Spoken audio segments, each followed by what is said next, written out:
ఎగరేసిన గాలి పటాలే ఎదలోతుకు చేరుతాయని, రుచి చూసిన కాకెంగిళ్ళే అభిరుచులను కలుపుతాయని, తెగ తిరిగిన కాలవ గట్లే కథ మలుపులు తిప్పుతాయని, మనమాడిన గుజ్జన గుళ్ళే ఒక గూటికి చేర్చుతాయని, లాలించి పెంచిన వాడే ఇకపై నన్ను పరిపాలిస్తాడని తెలిసాక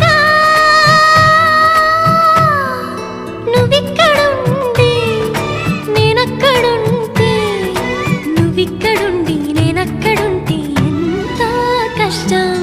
నువ్వు నేను కలిసుంటేనే నాకెంతో ఇష్టం.